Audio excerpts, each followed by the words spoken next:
Benvinguts, benvingudes a totes aquesta tarda. Seguiremos en castellano por si tenemos a alguien conectado que nos pueda seguir. Gracias a todos por asistir a la presentación del 15º informe Faros. En esta edición nos centramos en el impacto del sueño en la salud durante las etapas iniciales de la vida, desde el embarazo pues, hasta la adolescencia. Y bueno, en esta jornada, además de contar con la participación de algunos de los autores del informe, también contaremos con la experiencia de dos familias con hijas e hijos que presentan algún problema de sueño y cómo esto ha afectado a su vida personal y familiar. Antes de entrar en materia, me gustaría dar la palabra al doctor Josep Sarrat, que es el director de Planificación y Soporte a la Gestión del Hospital Sant Joan de Déu. Gracias, Marc.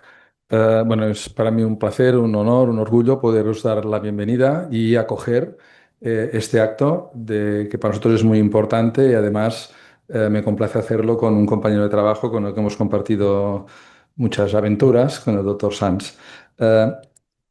Eh, decir solamente un par de reflexiones, ¿eh?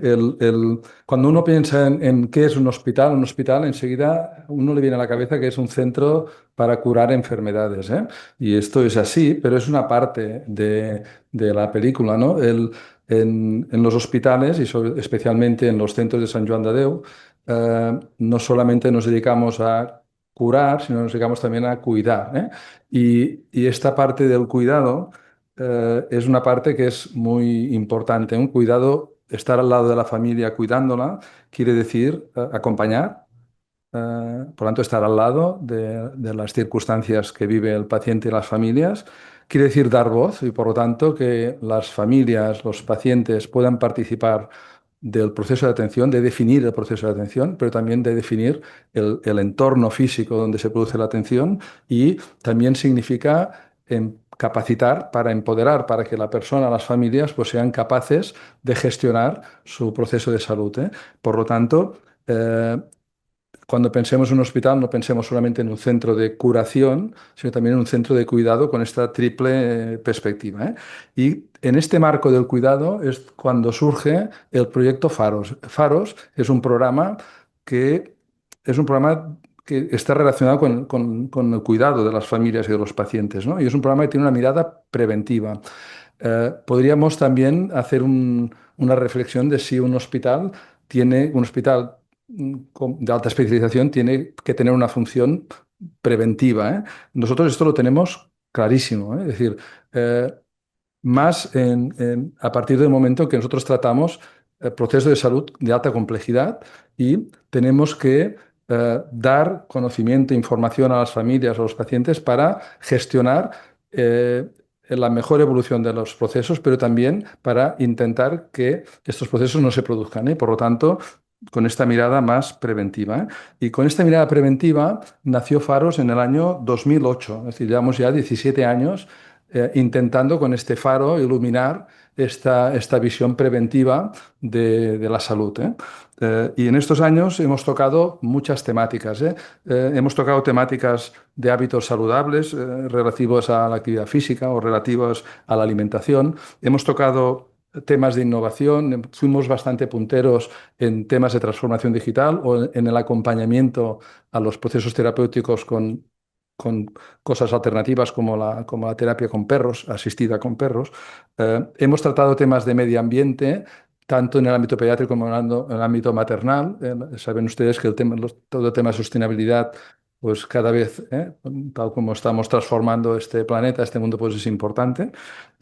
Pero especialmente la parte más relevante o más relevante en cuanto a volumen que nos hemos dedicado desde el Faros es en el ámbito de las neurociencias. Y en el ámbito de las neurociencias hemos hablado de temas de emotividad materno-infantil, creatividad, comportamiento, temas de salud mental, trastornos del neurodesarrollo. O sea, realmente el ámbito de neurociencias ha sido un ámbito que desde el Faros nos ha preocupado enormemente. Es un aspecto muy relevante en la población, en este caso pediátrica concretamente, y En este contexto de neurociencias, pues es donde surge este nuevo capítulo, el 15º Informe Faros, que trata, pues como saben ustedes, del sueño en adolescentes y en población infantil y juvenil, ¿eh? ¿Y por qué hacemos este programa, ¿no? ¿Cuál es nuestra misión? Nuestra misión es incidir. ¿Qué nos gustaría? Nos gustaría con el Faros que la gente nos identificara que somos una palanca para poner sobre la mesa aspectos del ámbito pediátrico o del ámbito maternal que tenemos menos en cuenta de lo que deberíamos tener. Es decir, a veces son cosas que nos vienen por delante o a veces son cosas del día a día, ¿eh? El sueño, desde que el hombre es hombre, desde la primera... desde la primera humanidad que pudo existir, pues el hombre dormía desde el primer día. O sea, no es una cosa de futuro, es una cosa de pasado, de presente y será de futuro, ¿eh? Por lo tanto, en este caso, el faro que ponemos no está mirando al futuro, está mirando realmente a lo que nos ha pasado históricamente y a lo que nos está pasando y a lo que nos pasará si no ponemos remedio, ¿eh? Por lo tanto, pensamos que es un tema de actualidad vigente en este ámbito de neurociencias y por nuestra parte estamos muy contentos de haber podido poner sobre la mesa pues, este tema tan relevante. Muchas gracias. Bueno, muchas gracias, Josep. Aplauso. Bueno, como muchos de vosotros ya sabréis, la Escuela de Salud del Hospital Sant Joan de Déu es la encargada de la publicación y la coordinación de los informes Faros, que, como decía Josep, pues siempre intentan buscar estos temas de interés para las familias, también a veces para los profesionales. Y en este caso, la Escuela de Salud, por supuesto, comparte esta filosofía. De hecho, el Faros es como eh, lo que nos guía a generar pues, contenidos, a trabajar en ellos.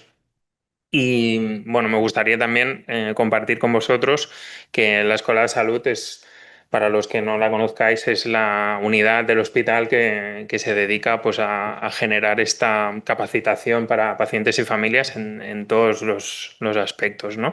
Y trabajamos cosas pues, como los informes Faros, como bien sabéis, pero también trabajamos codo a codo con los profesionales que día a día pues, hacen capacitación pues, a pie de cama o donde sea necesario, ¿no? Y entonces nosotros les aportamos pues, nuestro granito de arena pues, con nuestro conocimiento sobre capacitación. Bueno, dicho esto, he hecho el speech sobre la Escuela de Salud, que era importante que todos la conozcáis.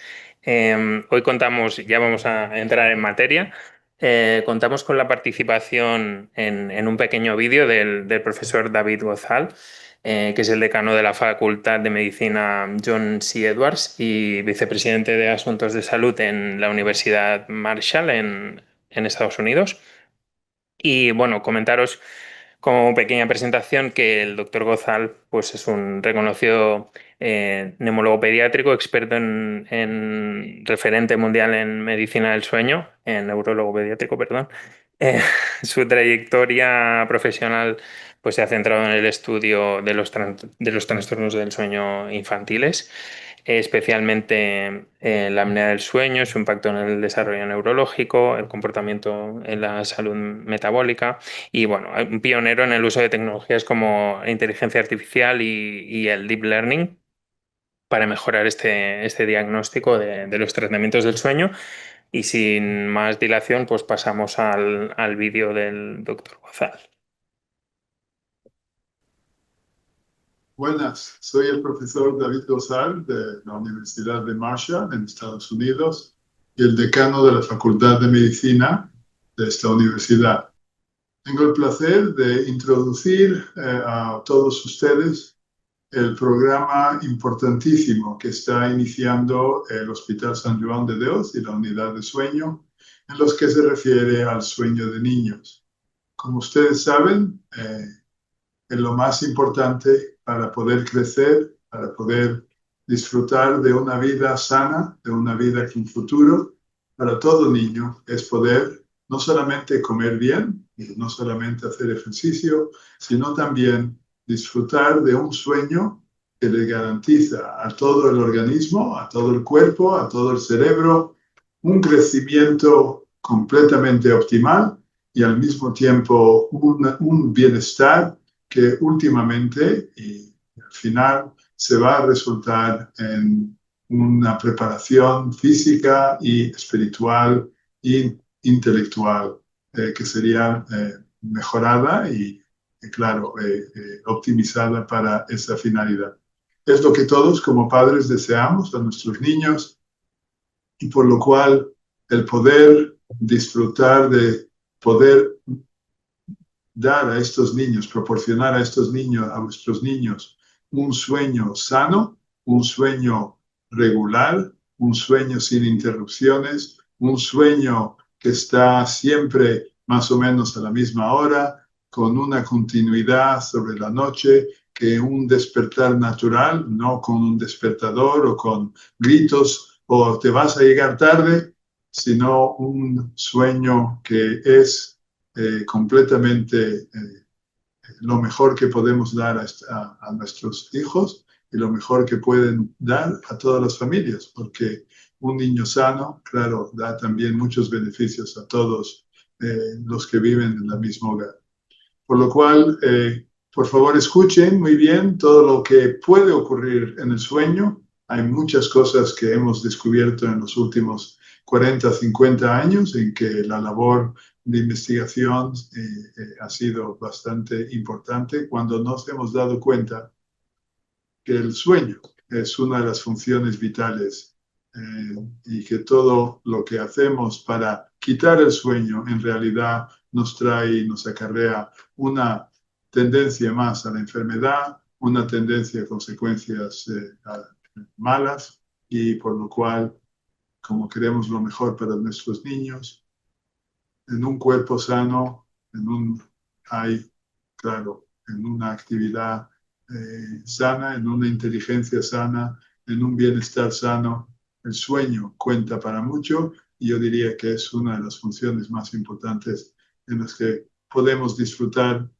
para ganar todos los beneficios y todas las ventajas que eso nos acarrea. Muchas gracias por su atención y disfruten de los materiales importantísimos que vienen en esta grabación. Adiós. Si queréis aplaudir al vídeo, ahí está. Bueno, gracias al doctor Gozal. Ahora solo nos queda hacernos la pregunta de la tarde, ¿no? Este acto es para familias. Bueno, pues cómo afecta los trastornos del sueño a las familias.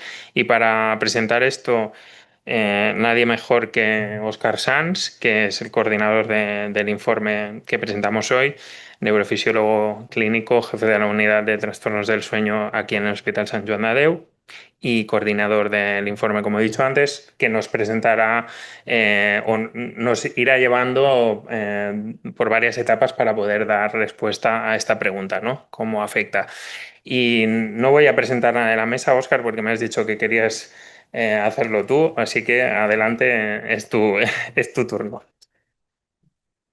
Molt bona tarda, buenas tardes. Muchísimas gracias al doctor Serrat por su amable presentación, a Marc por dejarme tomar el control de esto, ya te arrepentirás luego. Y lo que quiero es que, primero, el doctor Gonzalo Pin, por favor, me acompaña aquí al lado. Agradeceros mucho vuestra presencia, a los que estáis conectados, agradecer de nuevo al hospital y a la Escuela de Salud las facilidades para poder presentar esta guía. Y yo creo que una de las cosas importantes es hablar de cómo el sueño afecta a las familias. Y muchas veces las familias y los problemas de sueño de los peques quedan absolutamente invisibilizados, porque los papás de niños que no duermen son papás que no duermen, son papás que no descansan, que son papás que al día siguiente tienen que ir a trabajar, tienen que conducir, tienen que hacer su actividad diaria. Y creemos que es importante, primero, explicar la experiencia de primera mano de estas familias. No lo puede hacer nadie mejor que las familias. Y lo que queremos es eso, es visibilizar más allá de lo que parece algo trivial, como que es que mi lactante, mi niña pequeñita o mi niño pequeñito no duerme. Hay mucho más detrás de esto, hay una calidad de vida que debemos tener en cuenta y por lo menos ponerlo sobre la mesa. Es un problema que sufren muchísimas familias y que por lo menos creo que el hecho de decir ya dormirá más adelante es algo que debemos desterrar del lenguaje de los sanitarios, tanto de los médicos como de las enfermeras, como de todos los sanitarios que nos ocupamos de la medicina del sueño. Así que ya no me voy a enrollar nada más. He pedido la ayuda del doctor Gonzalo Pin, como sale en referente absoluto de problemas de sueño en pediatría. Él se ríe, pero es así. Afortunadamente ya está jubilado, por lo tanto el referente absoluto soy yo, que todavía no estoy jubilado, pero lo tengo al lado por si acaso. O sea, sin más dilación, si os parece, vamos a escuchar de primera mano el testimonio de Laura. Laura es una mamá, es además una compañera que tiene una nena. ¿De qué tiempo 11 tiene? meses. 11 meses. Cuéntanos, ¿cuál es tu experiencia con, cómo se llama la peque? Emma. Emma, cuéntanos, ¿cómo duerme Emma? Bueno, pues Emma nació con 37 semanas y al principio empezó a dormir mal y lo achacamos a los cólicos, ¿no? Empezó con cólicos y decían, bueno, ya pasarán, ya pasarán. No dormía, ella parecía que dormía, la que no dormía tampoco era yo porque masajes en la barriga y demás. Y pasaron los 3 meses y medio, se fueron los cólicos, milagrosamente, un día se fueron. Y durmió bastante bien 2 semanas. A las 4 meses te dicen la regresión del sueño, ¿no? Empiezan a oír cosas de, no, los 4 meses empieza la primera regresión del sueño. Yo de entrada, yo soy enfermera del hospital, pero nunca había estado especializada en este ámbito. Y tú te piensas dormir como un bebé. Los bebés tienen que dormir, ¿no? Es lo que tú te piensas. Y entonces empecé como a investigar. Los 4 meses, la primera regresión. Bueno, no, tranquila, que esto pasará. Me puse a investigar, es verdad, ¿no? Cambian las fases del sueño. Vale, pues ya pasarán. Van pasando los meses y la cosa no iba mejorando. Tranquila, cuando gatee, la niña se pone a gatear y no mejora, van pasando. Y yo iba investigando, investigando, investigando, que si asesoras del sueño, que si pautas, rutinas, técnicas de andamiaje. Yo me he empapado, o sea, he leído muchísimo. ¿Qué te decía el pediatra? El pediatra me decía que no pasaba nada, que esto era evolutivo y que estuviera tranquila. Entonces, claro, yo decía, digo, vale, tú en el fondo, Estabas pero sin dormir. claro, pero yo no duermo. Todo pasará. Bueno, no, hay niños que se despiertan, pero es que, bueno, se despertaba cada 2, 3 horas, pero es que ahora, de hace un par de meses, está despertándose horaria, de forma horaria. Entonces, el único consuelo es cogerla en brazos, dormirla en brazos y volverla a dejar. ¿Qué implica eso? Que yo cogerla, dormirla, yo no duermo. Al final yo no descanso y van pasando las semanas, van pasando los meses, ya cambiará, ya no sé, y no llega el momento. Entonces yo estoy agotada. La buena noticia es que desde que consultó a la unidad de sueños cuando empezó a dormir peor, ¿no? O sea, desde que te vimos ya no solo se despertaba de vez en cuando, sino que se despierta cada hora. Por lo tanto, algo hemos conseguido, somos así de buenos. Doctor Pin, ¿qué es la regresión del sueño? ¿Existe? ¿O es algo que se ha inventado Internet y que sirve para tranquilizar a las mamás de bebés normales para que no estén y no sean tan pesadas con el pediatra? Es un poco esto como lo que, perdón, es un poco como lo que decimos los pediatras en urgencias, es un virus. Lo que hoy día sabemos es que cada vez que el niño va adquiriendo una nueva actividad, un buen nuevo desarrollo, gatea, se va enlazando, se produce una alteración de la constitución del sueño. Cuando un niño, sabes que hay sueño REM y sueño no REM. El sueño no REM nos sirve para consolidar lo que hemos aprendido durante el día. Y el sueño REM nos sirve para reorganizar el cerebro después de este aprendizaje.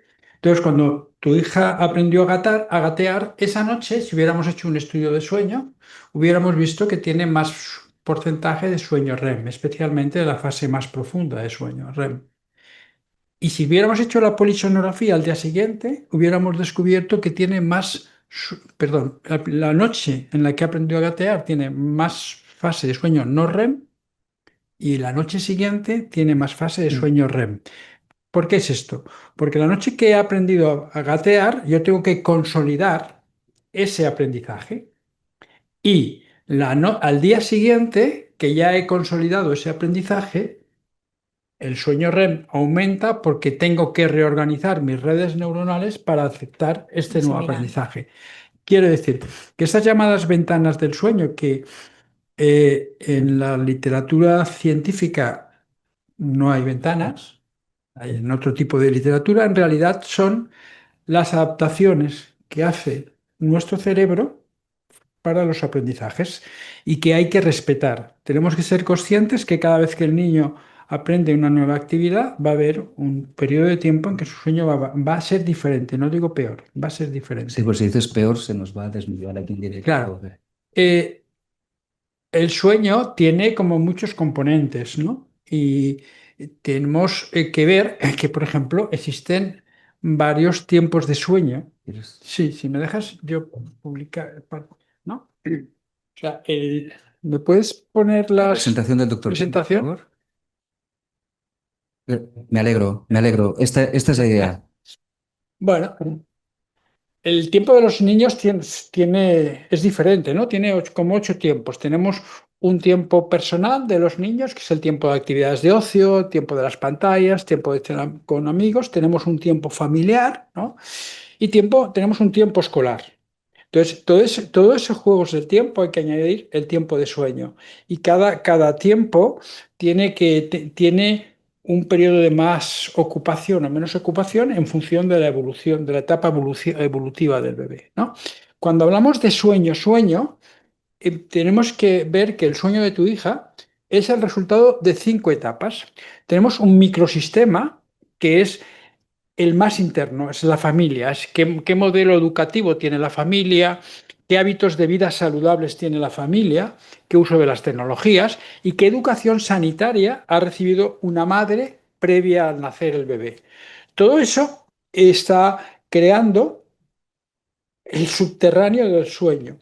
Junto con ese microsistema tenemos un sistema un poco más amplio, que es qué ocurre en la sociedad, los medios de comunicación, los horarios preescolares, escolares, los horarios extraescolares y, bueno, si hay algunas poblaciones especiales, como los niños con trastorno de desarrollo. A este sistema hay que añadir lo que llamamos el macrosistema, que es qué formación tenemos los profesionales para explicar a las familias que hay. Recibimos muy poca formación en el pregrado y en el posgrado sobre el sueño, o sea que es muy poco lo que podemos aplicaros tal. Y eso ha hecho que surjan, como tú has comentado, pues asesoras, consultoras de sueño, que como son formaciones no regladas, pues tenemos que ver cómo se reorganiza esto.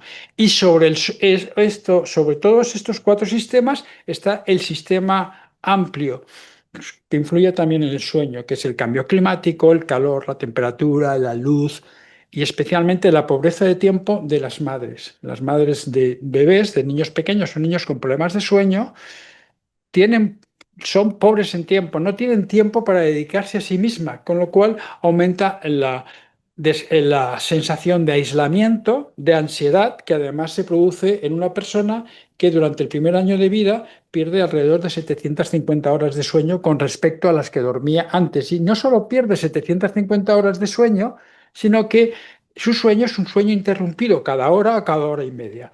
Y además, en un sistema nacional en el que ya no te has dado cuenta y se te ha acabado la baja maternal, entonces tienes que reincorporarte al trabajo.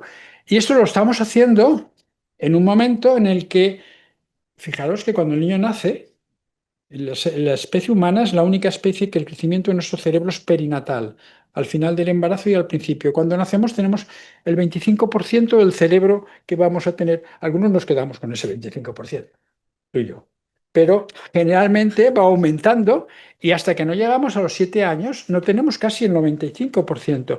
Quiere decir que el periodo de descanso que cumple una misión fundamental para el desarrollo de las redes neuronales es muy importante. Cuando tu hija cumpla 2 años, se habrá pasado, en teoría, 9.000 horas durmiendo frente a las 8.000 que se habrá pasado despierta, aprendiendo a gatear, aprendiendo a hacer cosas que la naturaleza le da más tiempo a dormir que al resto. Luego debe ser importante. Por eso es importante que como profesionales de la pediatría, cuando una madre viene y me dice que su hijo no duerme, sí, es un proceso madurativo que tengo que investigar. Porque probablemente el cólico ya era una manifestación de esa dificultad con el sueño y hubiéramos podido hacer cosas desde el principio. De tal manera que, además, el sueño es como un paraguas que durante los primeros años lo que hace es proteger el desarrollo infantil precoz. ¿Vale? Pero para proteger ese desarrollo, ese paraguas necesita tener en cuenta cuánto duermo, cuándo duermo, los horarios, los ritmos, sobre todo las horas de siesta en los primeros 3 o 4 años de vida, que es muy importante que nosotros respetemos el tiempo de siesta de los niños. Hay niños que necesitan siestas de 10 minutos, pero otros las necesitan de 90 minutos, porque esto todo depende de la velocidad de su mecanismo de limpieza de su cerebro. Y unos lo hacen más rápido, otros más lento, y de la calidad del sueño.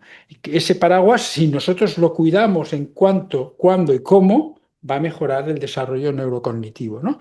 ¿Y eso qué significa? Que la rutina del sueño impacta todos estos factores que ven aquí en la diapositiva. Es decir, la rutina del sueño no es la rutina de lo que yo como madre o como padre tengo que hacer para que mi hijo o mi hija duerma por la noche. Es la rutina de vida saludable desde la mañana.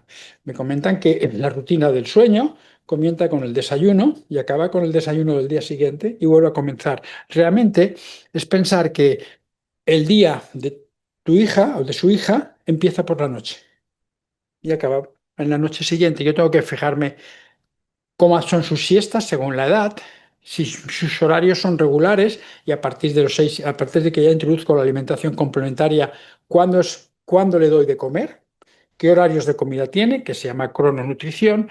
Tengo que evitar ciertas actividades estimulantes antes de acostarme. Muchas veces el baño para los niños no es relajante, sino es estimulante. Tengo que exponer y hacer actividad física con mi hija las horas centrales del día y porque la exposición a la luz ambiental, no a la luz artificial que tiene, sino a los diferentes colores, o llaman los técnicos la diferente temperatura de la luz, va a hacer que el sueño sea mejor o que sea peor. Evidentemente, el tipo de educación, de la afectividad con el que tengo que vigilar, controlar cómo se va desarrollando ese vínculo y ese apego. Sabes que hay varios tipos de vínculo y de apego, dependiente, independiente. Tengo que ver cómo es mi relación con mi hijo o con mi hija por el día, porque en función de cómo sea por el día será por la noche. Tengo que ver cómo es la habitación de mi hija, qué luz, qué ruido, qué temperatura. Tiene que haber 3 o 4 grados entre la temperatura del día y de la noche, y esta serie de cosas que tengo que controlar, ¿no? Para que el sueño. De tal manera que si yo por la noche tengo oscuridad y no uso tecnología y tengo un periodo de afectividad, va a venir súper sueño. Pero si yo por la noche tengo tecnología, tengo luz blanca como esta, y además tienes que irte a la cama, tienes que hacer los deberes, produzco esa alteración, mi amigo supersueño no va a venir.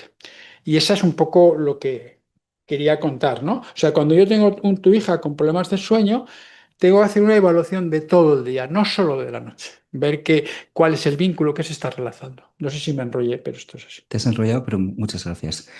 ¿Quieres decir algo más, Laura? Lo vamos a arreglar, ¿de acuerdo? Entonces, quiero un aplauso muy grande para Laura. Hoy ha tenido un día muy largo, ha hecho un gran esfuerzo por estar aquí y por lo tanto, si la excusamos para que esté con su nena y que nada, nos veremos pronto y ya verás cómo poco a poco esto lo arreglamos.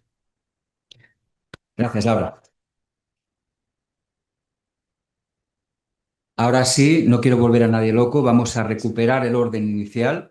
Vamos a la primera ponente, que era la doctora y es la doctora Marta Moraleda, que nos va a hablar de embarazo y sueño. La doctora Marta Moraleda es neurofisióloga pediátrica, es especialista en medicina del sueño, trabaja en el Hospital Pare Taulí de Sabadell, cuando tú quieras, Marta.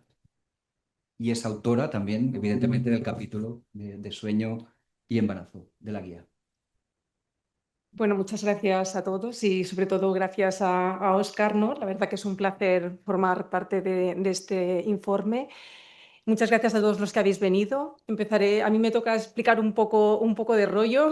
Os voy a dar, voy a dar unas pinceladas, pero me parece un tema importante porque muchas veces hablamos del sueño en la infancia, pero el sueño en la infancia empieza en el embarazo y muchas veces es una cosa que no paramos atención y como veremos tiene una gran importancia porque empezamos a sembrar la semilla del sueño que será el sueño de nuestros hijos, ¿no?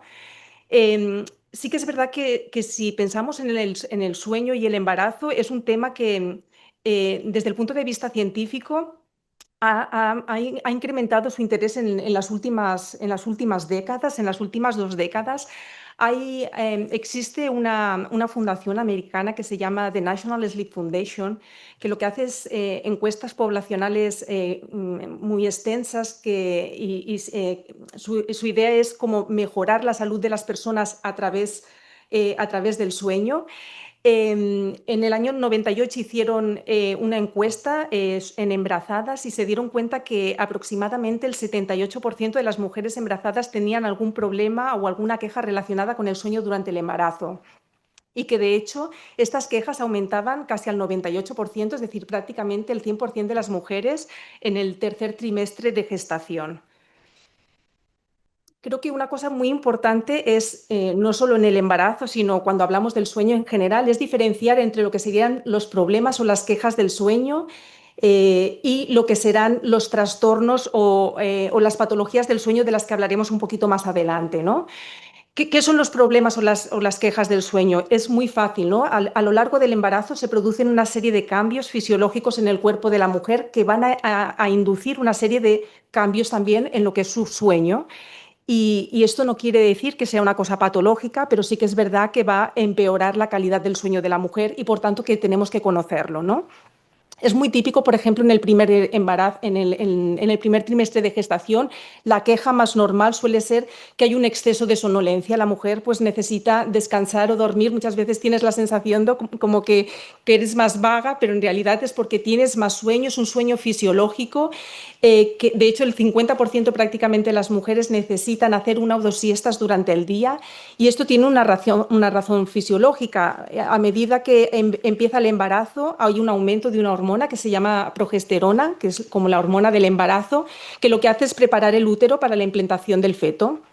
Para que esto suceda, esta hormona va aumentando y produce cierta sedación en la mujer, y de ahí una de las causas de la somnolencia.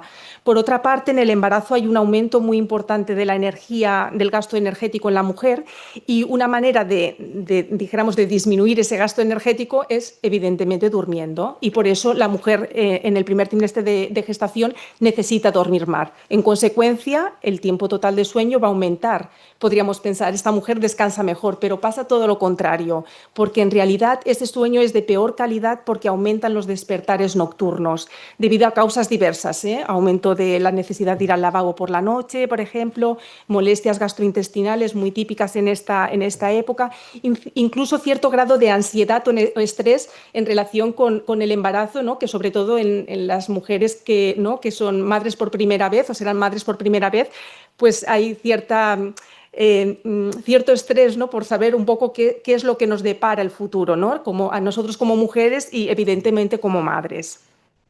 En el segundo trimestre de gestación, en realidad el sueño mejora porque hay una como estabilidad hormonal, pero todo empeora en el tercer trimestre. Eso es una cosa que es así, ¿no? Vuelven a aumentar de forma importante los despertares y sí que es verdad que aquí disminuye de forma importante el tiempo total de sueño, con lo cual la mujer está mucho más cansada. Las causas, evidentemente, va creciendo, ¿no? El perímetro abdominal, al crecer, comprime todas las estructuras que hay a nivel abdominal, ¿no? Pues la vejiga, ¿no? Más ganas de ir al lavabo, el tubo digestivo, ¿no? Cierta sensación de ardor. Incluso hay mujeres que tienen cierto picor o dolor y todo esto, que pasa muchas veces, evidentemente, durante la noche, empeora la calidad del sueño en la mujer, sobre todo en este tercer trimestre. y cómo podemos mejorar, ¿no?, los problemas del sueño. Son una serie de recomendaciones básicas que, como decía anteriormente, The National Sleep Foundation, cosas muy sencillas. Recomienda realizar actividad física, un poco lo que decía el doctor Gonzalo previamente. Hay que pensar en la mujer embarazada no como una mujer no pensando en su sueño, sino como en un individuo de 24 horas. Ha de aumentar la actividad física. Se recomiendan en realidad unos 30 minutos de actividad regular durante el día, que ha de ser una actividad evidentemente moderada y de bajo impacto, por ejemplo, un poquito de natación o simplemente caminar. Ha de aumentar la ingesta hídrica porque necesita, ¿no?, más agua que una mujer no embarazada. Se recomiendan, de hecho, 2 litros de agua al día. Evidentemente se ha de evitar las últimas horas del día para intentar no ir muchas veces al lavabo por la noche.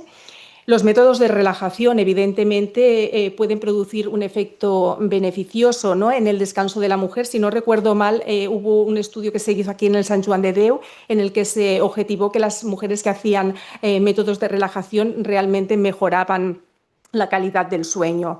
También es verdad que se recomienda dormir del lado izquierdo, porque cuando dormimos del lado derecho tenemos más números de comprimir la vena cava, que está en el lado derecho, y por tanto de que disminuya, ¿no?, dijéramos, como la irrigación de los órganos de la mujer y también del feto. Y luego medidas posturales fáciles, ¿no?, como simplemente elevar un poquito el cabezal, una cosa muy sencilla, o a veces incluso seguro que estas almohadas ergonómicas que habéis visto en alguna ocasión, que pueden mejorar, ¿no?, determinadas posiciones y por tanto la mujer puede ser que descanse mejor, ¿no? En contrapartida, siempre se recomienda evitar comidas copiosas, disminuir la cantidad de la ingesta en cada una de las comidas y repartirlas en más veces durante el día. Evitar estimulantes, claramente.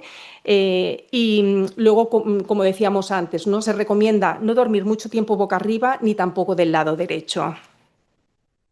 Y luego, ¿qué es lo que tenemos, no? Pues luego lo que tenemos son los trastornos del sueño, ¿no? Hablamos de trastornos del sueño cuando ya tenemos patologías específicas del sueño que serían las mismas que aparecerían en la mujer embarazada que en el resto de la población general, ¿no?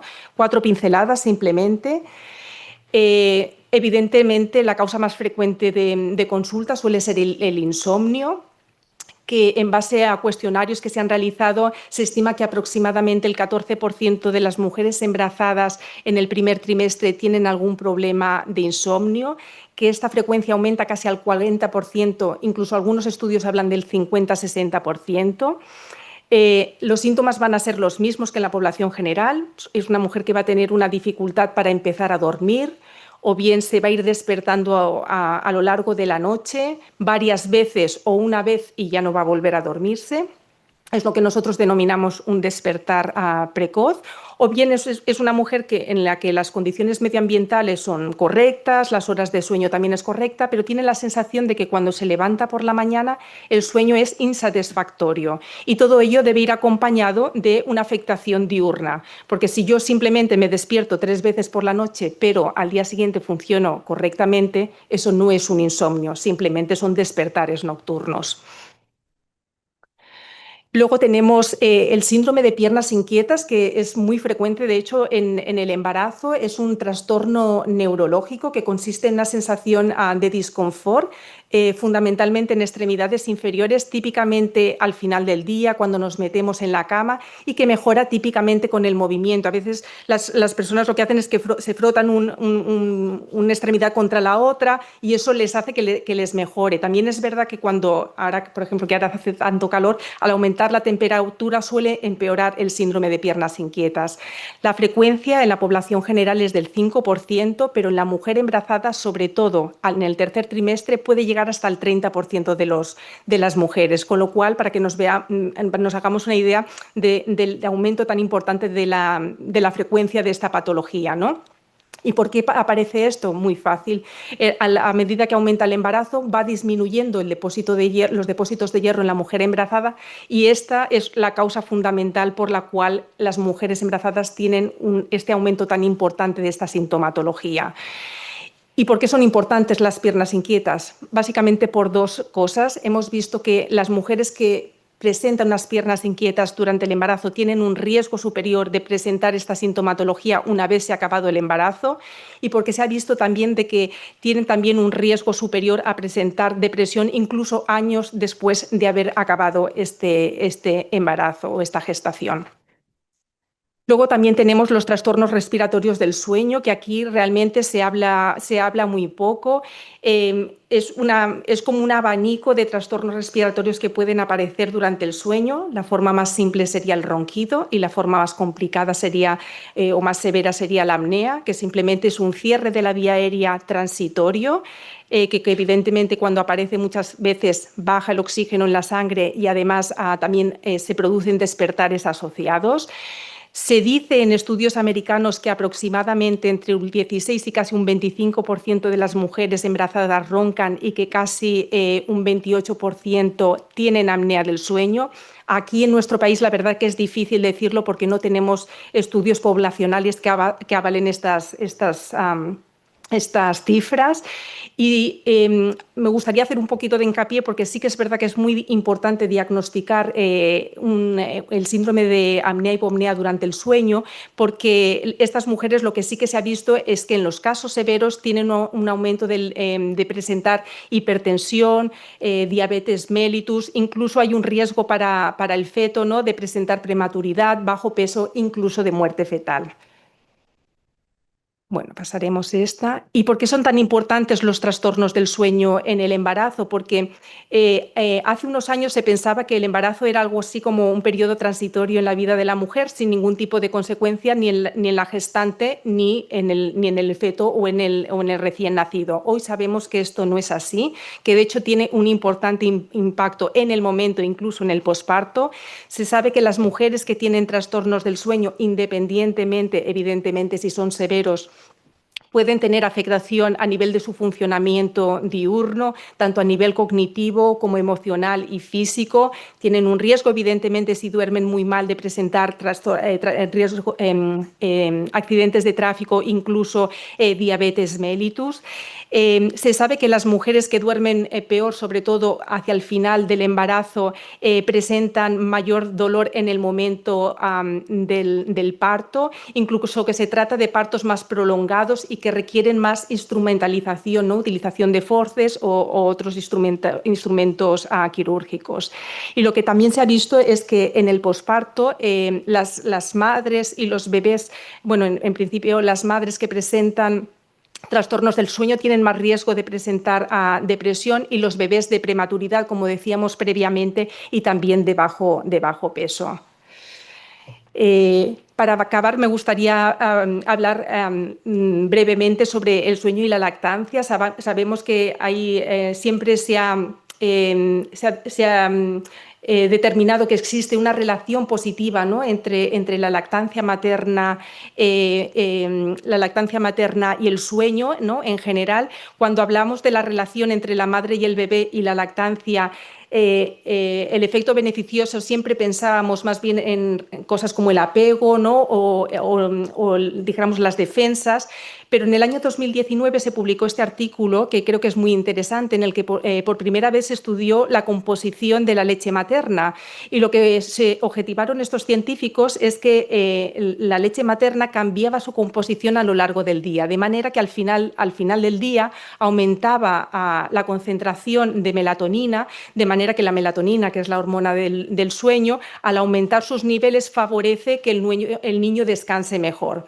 Estudios previos ya habían demostrado, ¿no?, que tanto las madres que hacen lactancia materna como los bebés duermen aproximadamente media horita más que las madres que hacen biberón. Pero este artículo, ¿no?, creo que corrobora y refuerza a nivel científico, ¿no?, cosas que ya habíamos visto previamente.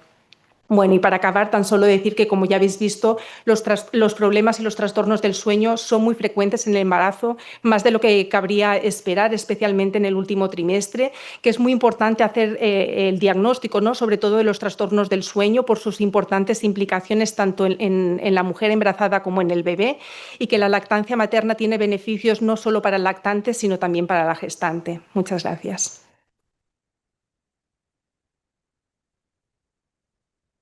Muchas gracias. Muchas gracias, Marta. muy, muy completo. Gracias. Yo creo que no sé si alguien quiere hacer alguna pregunta, no sé si alguien de las personas que está conectada quiere hacer alguna pregunta. No tenemos.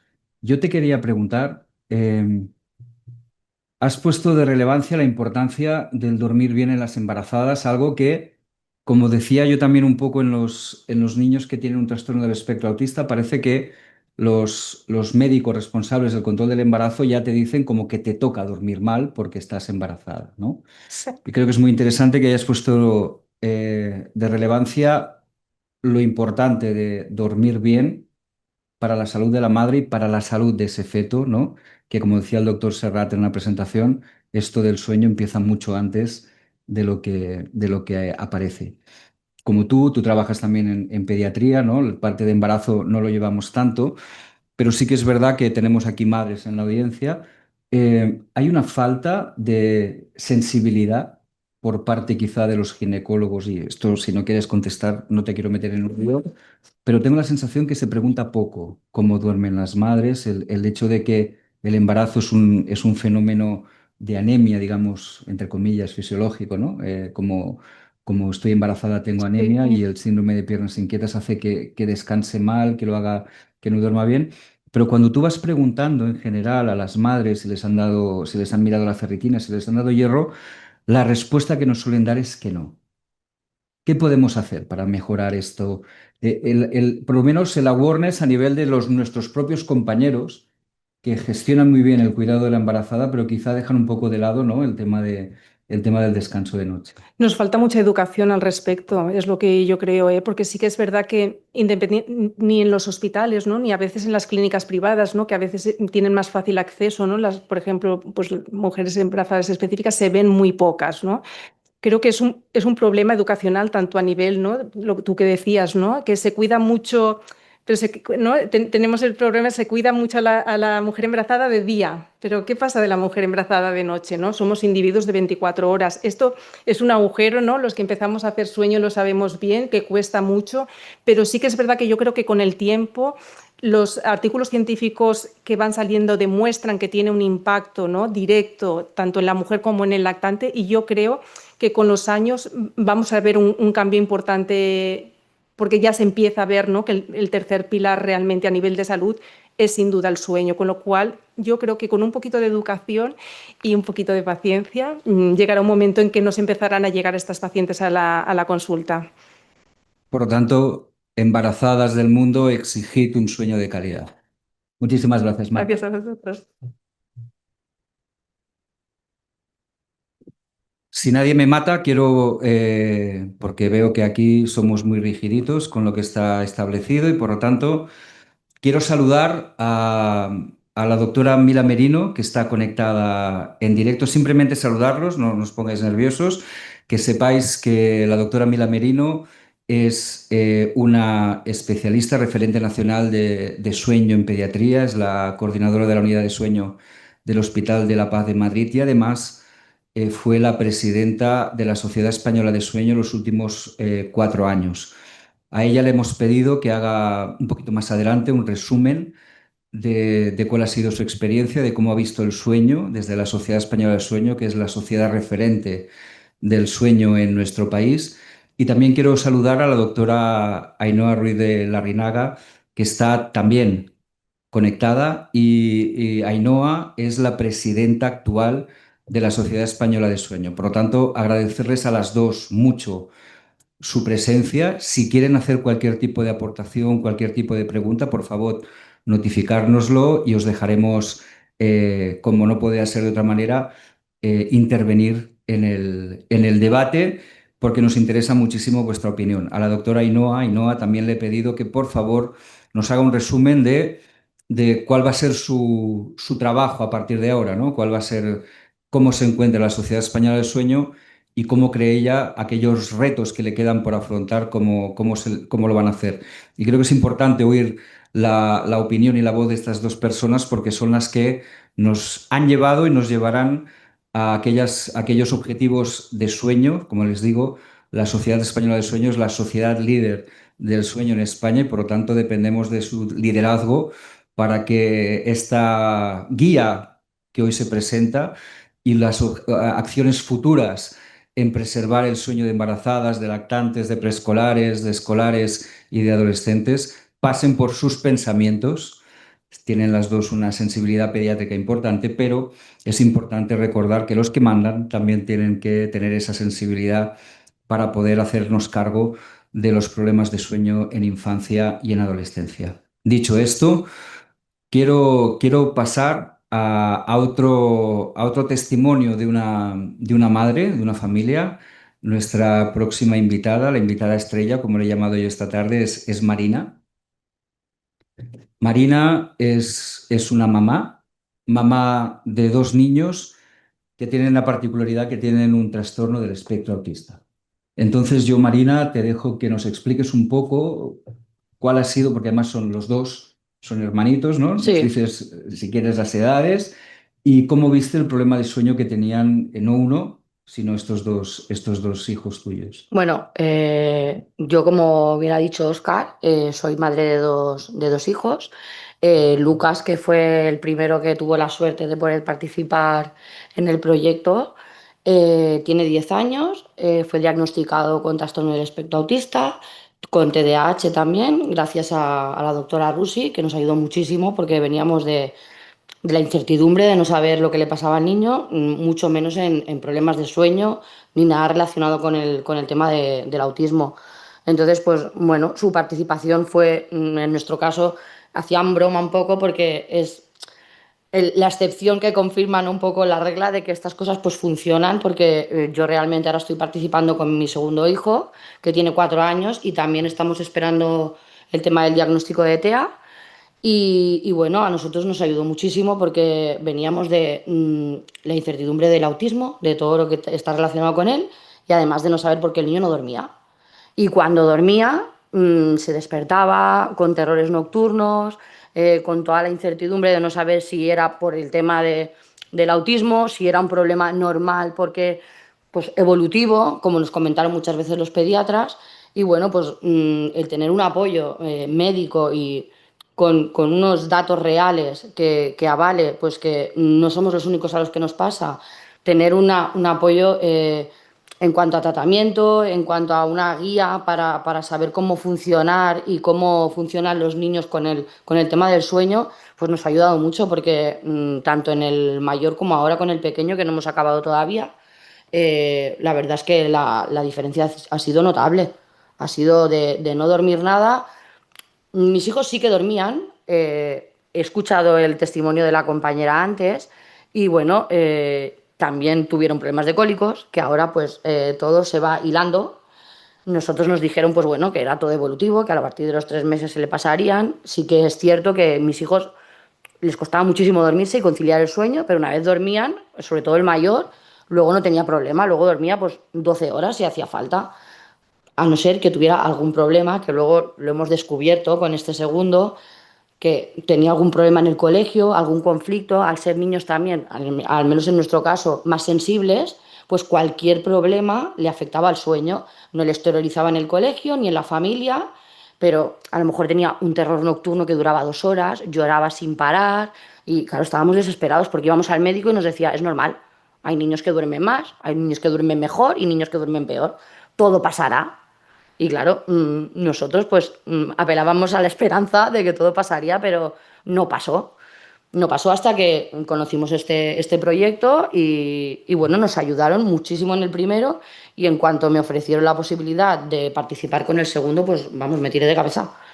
De participar y de ayudar pues a que todo el mundo sepa que hay vida después de que tu hijo no duerma bien, de que son un trastorno y como bien han comentado antes, no solo es que tengan que ayudar en enfermedades o curar a los niños, sino que hay problemas en las familias y en los niños y en los padres y madres que realmente nos afectan mucho a la salud, como es, por ejemplo, el sueño, tanto para nuestros hijos como además para los padres, porque claro, yo si mi hijo no duerme bien, muchas veces lo comentamos en las sesiones, no solo el tema de los diarios de sueño, que es controlar pues cuántos despertares tiene, qué le ha pasado durante el día, como comentaba también el doctor Pin, la actividad que ha hecho, si ha estado más nervioso de lo normal, porque además mis hijos al ser autistas pues claro, tienen unas rutinas que son súper estrictas.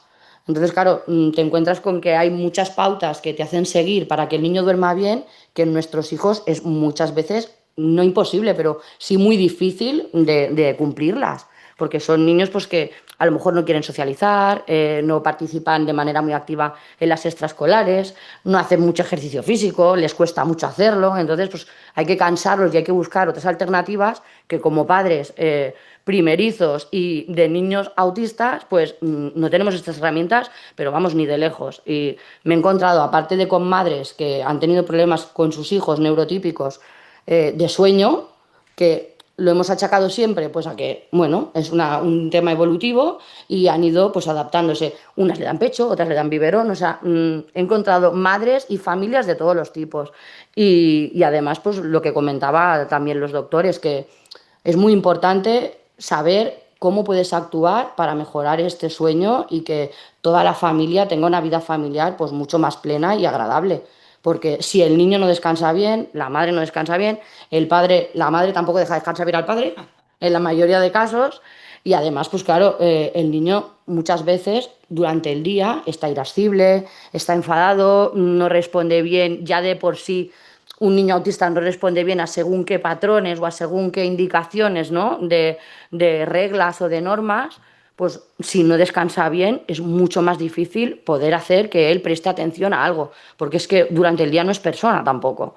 Entonces, pues nosotros sería fantástico que esto llegara a todo el mundo y que la gente supiera que hay remedios también y hay ayuda para que los hijos duerman bien y descansemos todos bien y que no es real esto que comentaban también, que bueno, es simplemente una cosa evolutiva y que todo pasará como los cólicos, como los niños autistas que no teníamos ni idea nosotros tampoco, que ya tienen un porcentaje más alto de padecer problemas de sueño, pues nosotros y muchas familias que nos hemos encontrado en otros proyectos no tienen ni idea de que los niños autistas tienen más problemas de sueño y tienen más predisposición a tener estos problemas. Y yo creo que tanto para niños autistas, como en nuestro caso, como para niños neurotípicos, es muy importante que la gente sepa que existe esta ayuda y que no solo se basa en curar, sino que también hay otros trastornos que son igual de importantes muchas veces, pues que una enfermedad que vienes, te dan un medicamento, te vas a casa, se cura, se da un antibiótico y se pasa. Que esto, pues en nuestro caso, también ha ayudado mucho y también se ha curado el problema que teníamos de sueño en la familia. Y solo puedo dar las gracias y recomendar a todo el mundo que lo haga. Yo te quería primero dar las gracias por tu A testimonio. vosotros. Te quería dar las gracias por tu testimonio. Lo que te quería comentar es, ¿qué pasaba si la noche era mala? ¿Cómo funcionaban durante el día? Bueno, aparte de, claro, yo te puedo hablar desde nuestro caso, que es un niño autista. Eh, Él no entendía por qué no dormía. Entonces, claro, nosotros me preocupaba muchísimo el motivo por qué lo hacía, por qué no descansaba bien, si estaba malo, porque muchas veces con Leo, que es el pequeño, nos pasa que él se levanta llorando porque no puede dormir y, claro, tiendes a pensar, pues está malo, le duele la barriga, le duele el oído, le tocas el oído, lo llevas a urgencias, te dicen, oye, pues no le pasa nada, ya, pero es que no duerme. Bueno, Ya dormí. es que será un virus, ¿no? O puede ser un virus, puede ser que le duela la barriga, a lo mejor está un poco inquieto, hace mucha calor. Temas, como ha comentado, de pues, la temperatura, las luces, además en niños autistas, pues en el pequeño sobre todo, no nos ha funcionado lo mismo que con el mayor, ¿no? Que nos dieron unas directrices, también es muy interesante que para cada uno le hagan una cosa particular y personalizada. Porque lo mismo que nos funcionaba con Lucas, con Leo no nos ha funcionado, que es el pequeño, porque tiene hipersensibilidad acústica, le molestan mucho las luces también. Entonces, pues claro, el tema de la luz roja que nos funcionó con el mayor y nos fue mano de santo, fantástica, con el pequeño no nos funcionaba porque él veía la luz roja y se ponía muy nervioso y se alteraba mucho. En tema de, pues, tener toda esta ayuda nos hacía que por las mañanas cuando se levantaba, claro, no atendía a nadie. Y entonces en el colegio, directamente cuando dormía mal, que también nos ha pasado con el pequeño, nos llamaban por la tarde o cuando iba a recogerlo me decían, oye, mira, no ha querido participar, está muy raro, está muy nervioso, está muy alterado. Entonces, claro, no lo asimilábamos como que podía tener relación con el tema de que no había descansado bien. Y a partir de pues, tener unas nociones y ir viendo según qué pautas que nos han dado ellos, pues nos hemos dado cuenta que muchos de los días que el niño estaba mal en el colegio y con la familia incluso, era porque el niño no descansaba bien. Y al empezar a arreglar los problemas de sueño, se empezaron a arreglar problemas que tenía en el colegio, aparte de los problemas que puede tener por el tema del TEA, pues se solucionaban la mayoría con un buen sueño y con un sueño reparador por parte de él y por parte nuestra también, porque yo necesitaba toda mi atención y todo mi descanso para poder atenderlo como él necesitaba. Y ahora que eran dos, pues más todavía. Muchísimas gracias. De nada, a vosotros. Gracias. Entonces, haciendo esto, ¿una pregunta? Vale. Sí. Pues ahora, ¿no? Nos preguntan si se está realizando un tratamiento con serotonina para mejorar el sueño, ¿cuánto tiempo se ha de mantener? Y si ahora duerme bien, ¿mejor se mantiene? Se da con melatonina, ¿no? Que la serotonina en principio no es no es buena, no es una buena indicación tratar con serotonina. Yo creo que si el tratamiento es con melatonina y eso mejora el sueño, en principio en niños neurotípicos, en niños sin trastorno del neurodesarrollo, no se ha demostrado que el tratamiento a largo plazo no sabemos si hace buen, si hace mal. De todas formas, y ahora el doctor Pin dará su opinión, mi opinión es que si con una dosis mínima de melatonina conseguimos que el niño o que la niña duerma bien las horas que le toca, sin despertares nocturnos y que durante el día funcione bien, yo sería partidario de mantener esa melatonina con dosis mínimas, intentando bajarla. Una vez esté consolidado ese ritmo de sueño que sea propicio, la podemos intentar bajar, pero si vemos que al bajar alguna gotita de melatonina volvemos a tener problemas de sueño, prefiero que duerman con la dosis mínima de melatonina que sea necesaria, que no que tengan problemas de sueño y no demos melatonina. Estamos hablando de niños Neurotípico.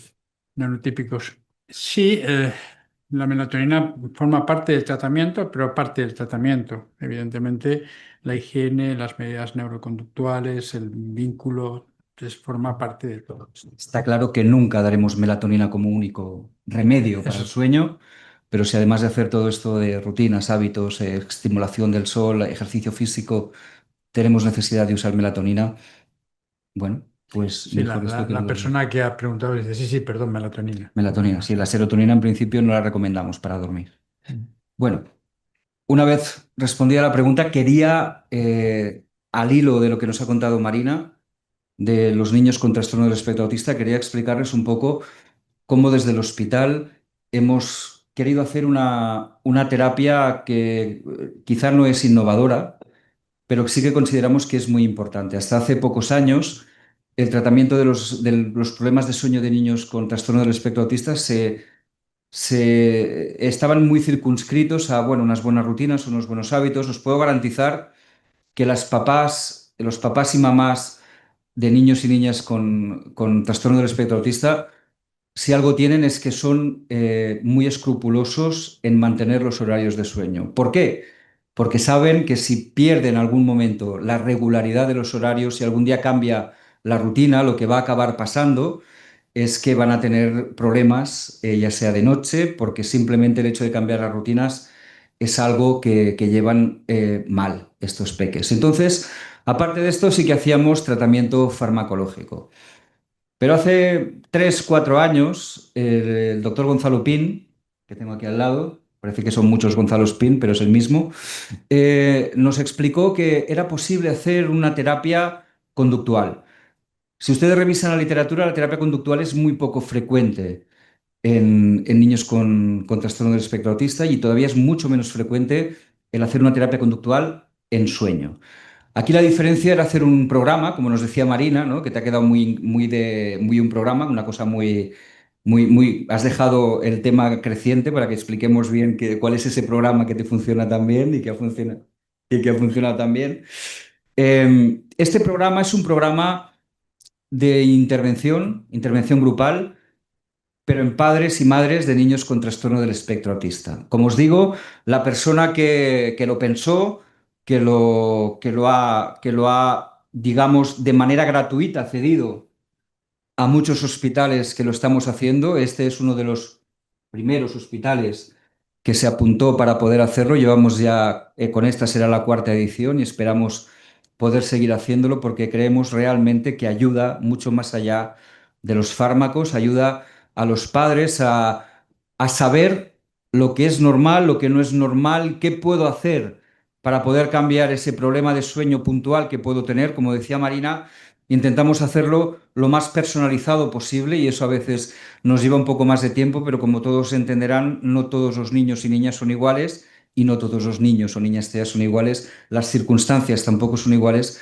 y creo que vale la pena poder dar consejos no de sueño. El 4490, y ahora nos lo contará mejor el doctor Gonzalo Pin, el 4490 no solo quiere cambiar temas de sueño, el 4490 quiere mejorar el día para mejorar la noche y al revés, mejorar la noche para mejorar el día. Y ahora ya no me enrollo más y sí que, por favor, Gonzalo, cuéntanos cómo se te ocurrió esto, en qué consiste y qué buscamos haciendo ese programa del 4490.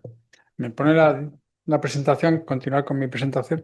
Bueno, en primer lugar, muchísimas gracias, Marina, porque nos sube la autoestima. Y muchísimas gracias a ti, Óscar, por invitarme y por apoyarme desde hace 3 o 4 años ya en esto. Muy poco, ¿sí? La verdad es que, bueno, pues por razones de la vida yo tenía mucho contacto con ASPAO, que es la asociación pro autismo de mi comunidad, y una muy amiga con un niño autista, la madre y el padre médicos, los dos, ella es anestesista, llegó un día y me dijo, soy anestesista, lo voy a planchar porque no podemos más. Y dicen, "Vamos, antes de plancharlo vamos a intentar hacer cosas, ¿no? Cosas diferentes". Y empezamos a investigar y desarrollamos este programa. Te estoy hablando del año, lo publicamos en el año 2016, 2017, o sea que de hace un poco de tiempo. Y lo empezamos a implantar con ASFAO, con esta asociación. Y se llama 4490 porque son 4 sesiones cada 4 semanas durante 90 minutos, aunque en este hospital son 180, porque lo alargáis un poco más, ¿no? ¿Y por qué es esto? Mira, este lío que hay aquí explica las causas de por qué los niños autistas tienen dificultades con el sueño. No voy a explicar esto ahora, pero sí les digo que hay una causa genética, hay una mutación genética que hace que su reloj biológico funcione de forma diferente. Hay una alteración del paso de la serotonina a la melatonina. La serotonina saben que es la sustancia que nos hace estar activos por el día y la melatonina la sustancia que nos hace dormir y que la naturaleza no desperdicia nada y lo que hace es transformar por la noche la serotonina en melatonina para dormir con 2 pasos metabólicos, con 2 pasos.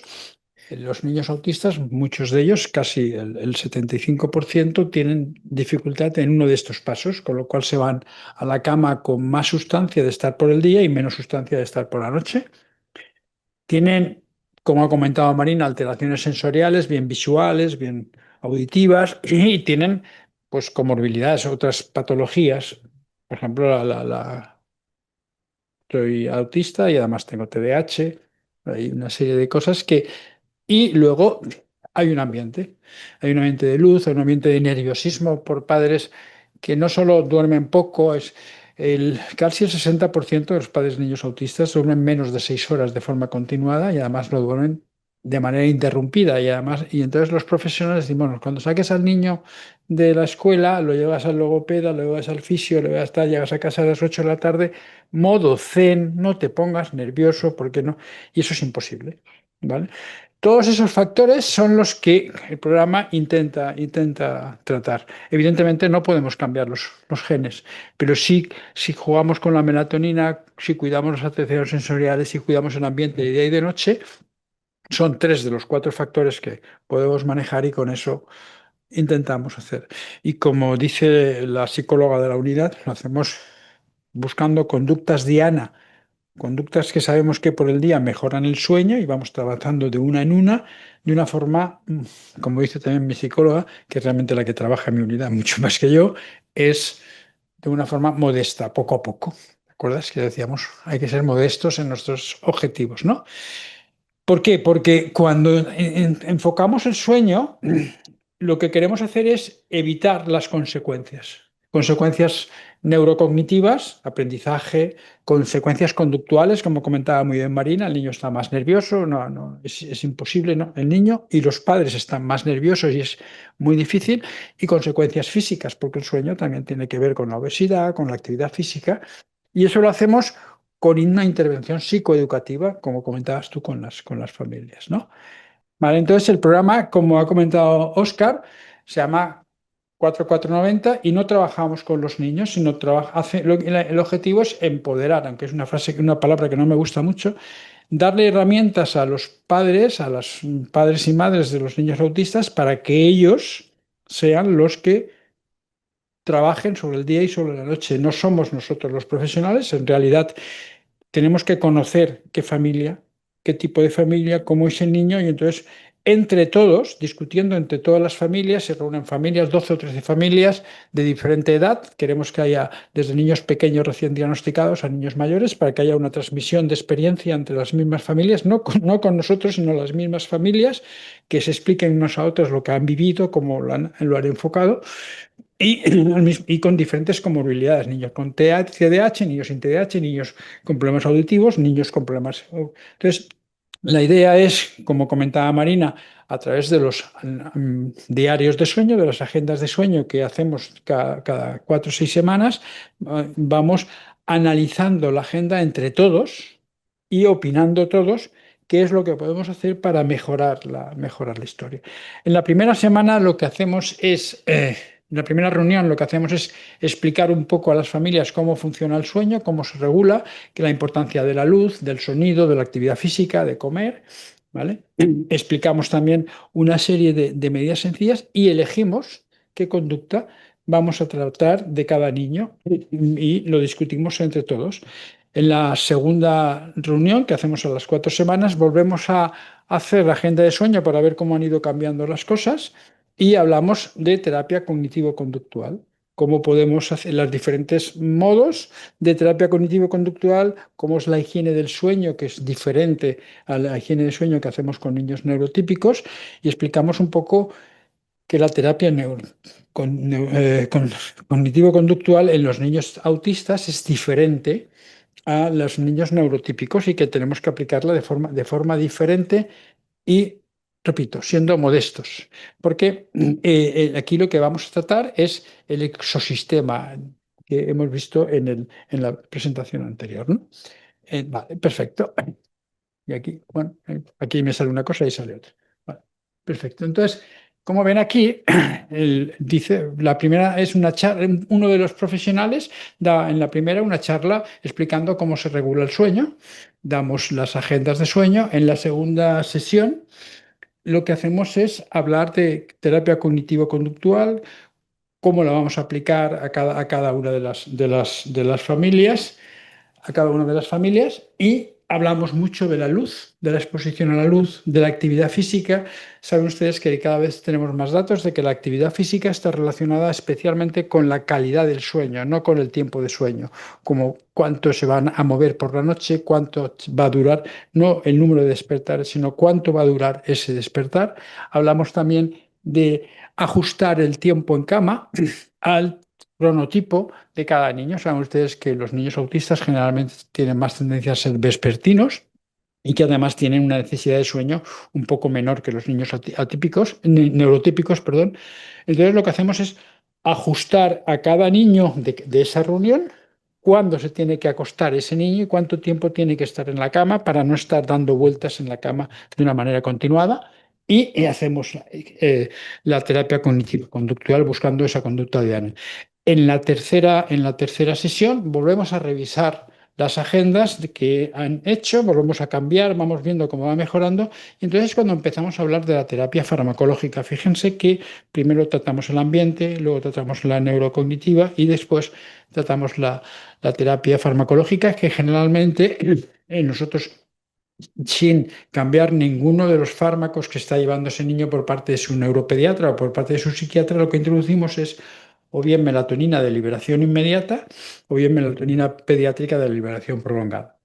Y a las 4 semanas siguientes, es la última sesión, nos volvemos a reunir, volvemos a valorar las agendas de sueño y si las cosas van bien, generalmente citamos al grupo 6 meses después para ver cómo ha ido. Si las cosas en alguna familia no ha ido bien, ya lo que hacemos ya son citaciones personales. Este es un poco el objetivo que hacemos con el 4490. No sé si tengo alguna diapositiva más, ¿me la puede pasar? Porque aquí no funciona esto. ¿No? Vale, perfecto. Ese es el programa 4490, que te agradezco muchísimo que me hicieras caso y que eso nos ha permitido pues ir extendiéndolo poco a poco. Son ya varios los hospitales que se están haciendo y no es verdad que lo hiciera gratuitamente. Me pagaste un café y con pasta, creo, y con un croissant, creo. Y yo creo que para terminar el tema este, creo que realmente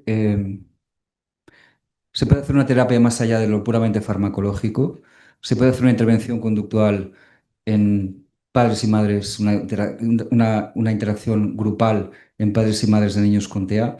Y creo que nos deberíamos pensar muy seriamente poner esto dentro de la cartera del que se llama el Standard of Care, la cartera de servicios de cómo ofrecemos el tratamiento, por lo menos desde la unidad de sueño, a todos aquellos padres y madres de niños con TEA.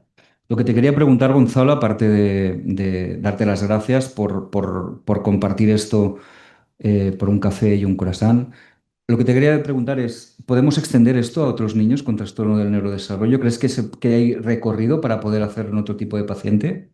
Nosotros lo estamos haciendo ahora, vamos extendiéndolo cada vez más ya con cualquier tipo de problema de neurodesarrollo o neuropediátrico, evidentemente personalizando a cada caso, pero la terapia grupal creo que además tiene una gran ventaja, que es que las familias no se sienten aisladas, no son niños raros, no son personas raras, sino que al final se dan cuenta que hay más gente, que hay gente que previamente ha pasado por esto, que lo ha solucionado y sobre todo las familias que empiezan en ese momento del diagnóstico ven que, como decía Marina, hay luz al final y puede mejorar. Y que en realidad, como tú comentabas muy bien, el objetivo no es tratar el sueño, que también. El objetivo es la calidad de vida de la familia. El objetivo no es tratar al niño, que también. El objetivo sigue siendo la calidad de vida de las familias. Y una de las cosas que hacemos o que intentamos hacer es que la pareja, si hay pareja, o la madre, si no hay pareja, tenga un poco de tiempo para ella misma o para la pareja, se vayan a festear un día y a tener una cita romántica, aunque sea en la esquina de casa tomando una cerveza, porque eso disminuye la ansiedad y se transmite menos al niño. Hay que tener en cuenta que el cerebro afectivo de estos niños es el cerebro afectivo de los padres y tengo que tratar las dos cosas al mismo tiempo. Muchísimas gracias. ¿Tenemos alguna pregunta en la audiencia? ¿Tenemos una pregunta online?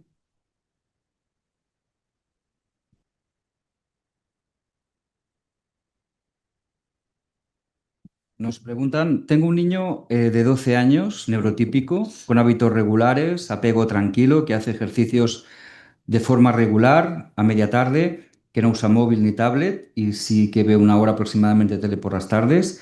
Desde el nacimiento, en el 21, fue un niño dormilón, para simplificar, y desde el 21 cada vez le cuesta más coger el sueño. Este curso la cosa se ha complicado más y le cuesta muchísimo y sufre.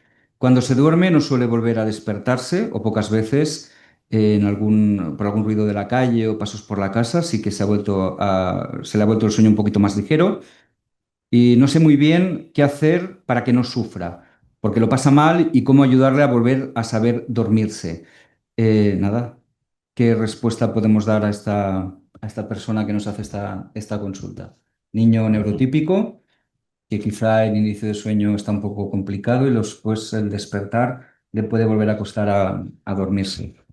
Bueno, 12 años, sí, adolescente. yo haría una de las cosas que hacemos en el 4490 y que no he explicado, que es primero conocer cómo es mi hijo y saber cuándo es su hora circadiana de sueño. ¿Qué significa esto? que desde siempre le ha costado dormirse y ahora le cuesta más, porque saben ustedes que a partir de los 8 años empieza el retraso de la secreción nocturna de melatonina típica de la pubertad, y eso empieza a los 8 años, no empieza la pubertad, empieza antes, ¿no? Entonces, probablemente yo lo primero que le aconsejaría a esta persona es que, aprovechando las próximas vacaciones, durante una semana o 10 días, averigüe cuál es la hora en la que su reloj biológico le dice a su hijo que tiene que dormir y cuánto tiempo de sueño. Saben que hay percentiles de peso y percentiles de talla, también hay percentiles de sueño y cuánto sueño necesita este niño, porque el día dice que cuando una vez se duerme, se duerme, se duerme. Yo averiguaría eso. ¿Y cómo lo averiguo? Le dejo que se duerma durante una semana cuando él quiera y se despierte cuando él quiera. Es un poco desastre. Y entonces yo sé más o menos, a partir del tercer o cuarto día, podré ver que ese niño se va a dormir siempre más o menos a la misma hora, que puede ser las 12 de la noche, la 1, no lo sé, depende de... Porque eso es su reloj biológico. Y eso significa que 2 horas antes de que él se duerme es cuando su organismo empieza a producir la melatonina. Entonces, lo que tengo primero, como decían aquellos, ¿no? Si no puedo con mi enemigo, me uno a mi enemigo y primero ajusto su inicio de sueño a esa hora. ¿Por qué? Porque si él tiene un inicio de sueño espontáneo a las 11 de la noche y yo lo quiero que se acueste a las 9, lo único que va a conseguir es que durante 2 horas nos peleemos todos, suba nuestro cortisol a todos y todos nos vamos tirando, ¿vale? No, si tú espontáneamente te duermes a las 11, pues vamos a empezar la rutina del sueño a las 10:30. ¿De acuerdo? Y una vez yo consiga y vea que le cuesta dormirse entre 20 minutos o media hora, lo que voy haciendo es adelantando lenta y progresivamente todo, pero al mismo tiempo estimulo la actividad física, no más tarde de las 6 de la tarde, estimulo la exposición a la luz, hago que la cena no sea tardía, etcétera, etcétera. Pero en primero lo que tengo que hacer es dejarme pelearme con mi hijo, con su reloj biológico, adaptarme a su reloj biológico y luego ir adaptándolo lenta y progresivamente. Esa semana de que duerma, que se acueste cuando él quiera y se levante cuando quiera, de paso me sirve, además de saber la hora circadiana, realmente cuánto tiempo de sueño él necesita a los 12 años, que probablemente sea diferente de lo que necesitaba a los 8.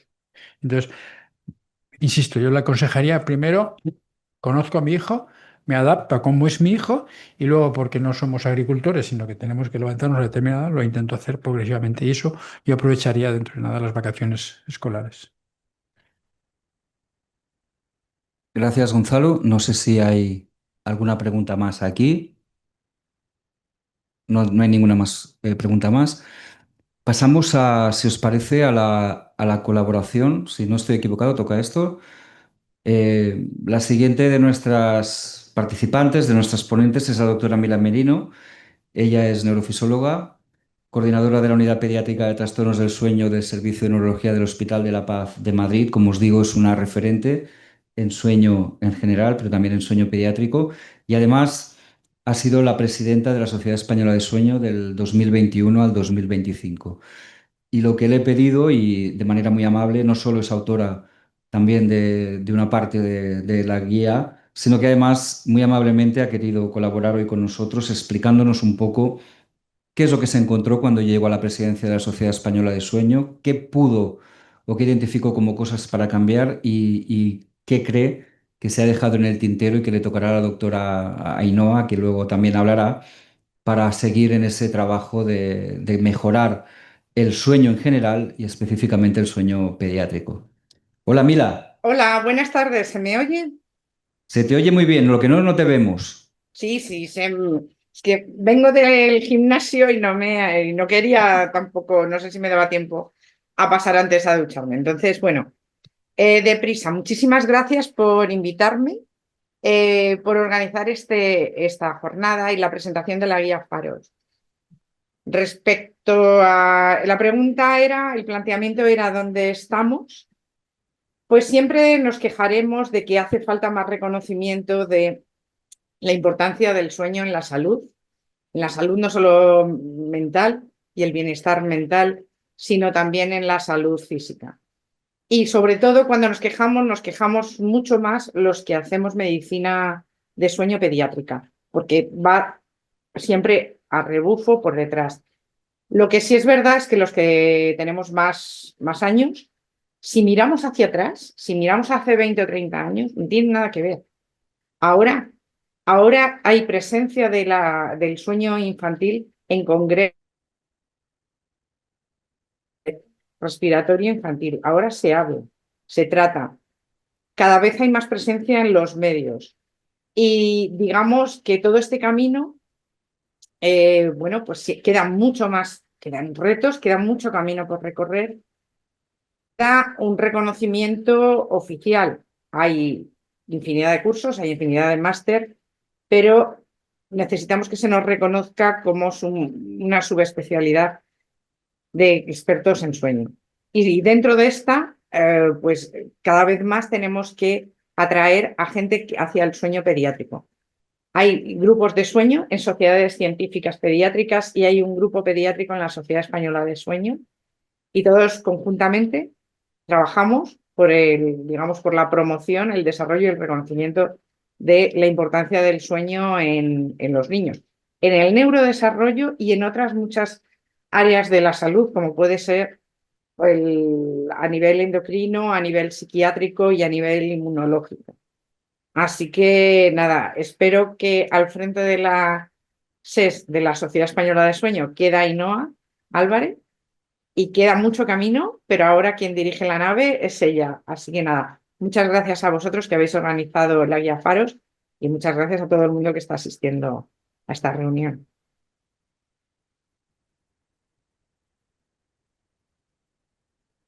Muchas gracias, Mila. Continúa conectada porque ahora le damos el testigo por alusiones a la doctora Ainhoa Álvarez Ruiz de Larrinaga, que es la actual presidenta de la Sociedad Española. Ahora repito lo mismo, pero con el micro encendido. Pasamos la palabra, por alusiones, a la doctora Ainhoa Álvarez, que es la actual presidenta de la Sociedad Española de Sueño. Hola, Ainhoa, buenas tardes.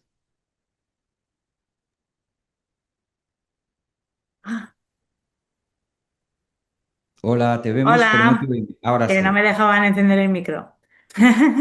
Buenas tardes, muchísimas gracias por conectarte, muchísimas gracias por estar presente con nosotros, aunque sea en la distancia. Y nada, la pregunta es muy parecida a la que decía Mila, ¿no? ¿Cuál es la realidad que te encuentras en la SES? ¿Que quieres hacer algo más global de adultos y niños? ¿Y qué es lo que tienes pensado, qué es lo que quieres hacer para mejorar el sueño especialmente de los niños, de los adolescentes, en estos 4 años tan interesantes que te quedan por delante?